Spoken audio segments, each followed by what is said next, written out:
বায়ুচালিত বিদ্যুৎ কেন্দ্র সহ বহুমুখীকরণ আমরা করে দিয়েছি।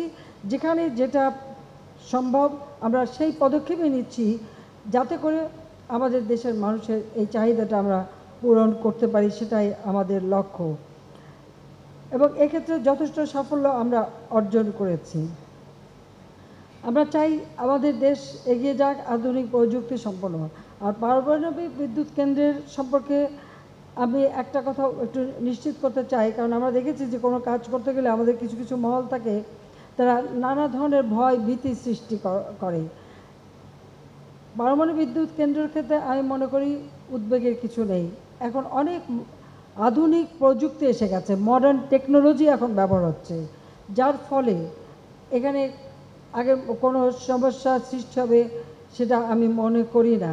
আর বিশেষ করে নিরাপত্তার দিকটা আমরা অত্যন্ত গুরুত্ব দিয়েছি। এবং আপনারা জানেন যে রাশিয়াতে এবং ভারতের অ্যাটম এনার্জি কমিশনের রেগুলেটরি বডি, তারা আমাদের ছেলেপেলেদের, আমাদের বিজ্ঞানী, আমাদের ইঞ্জিনিয়ার, তাদেরকে বিশেষভাবে ট্রেনিং করিয়ে দিচ্ছে। আমরা প্রতিনিয়ত কিন্তু এই ট্রেনিং কার্যক্রম চলছে, এটা অব্যাহত থাকবে। কারণ এই বিদ্যুৎ কেন্দ্র পরিচালনা করা এবং সেটাকে রক্ষণাবেক্ষণ করা, তার নিরাপত্তা নিশ্চিত করা, এটা অত্যন্ত গুরুত্বপূর্ণ।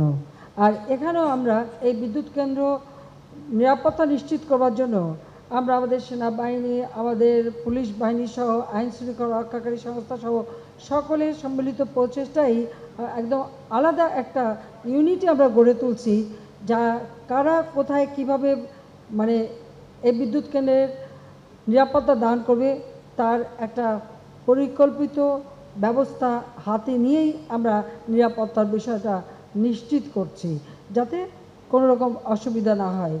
আর এখন যে প্রযুক্তি, নতুন প্রযুক্তি, আপনারা জানেন যে রাশিয়ার যে সর্বশেষ জেনারেশন 3+ প্রযুক্তি রিঅ্যাক্টর দিয়ে এটা তৈরি হচ্ছে। বর্জ্য কীভাবে ব্যবস্থাপনা করা হবে সে দায়িত্ব তারা রাশিয়া নিয়েছে। কাজে এদিক থেকে আমি মনে করি যে কারো কোনো আতঙ্কগ্রস্ত হবার কিছু নেই। কাজ আমরা চাই আমাদের বাংলাদেশ আজকে একটা পরমাণু শক্তি মানে ক্লাবে যোগ দিল, এটা হচ্ছে বড় কথা।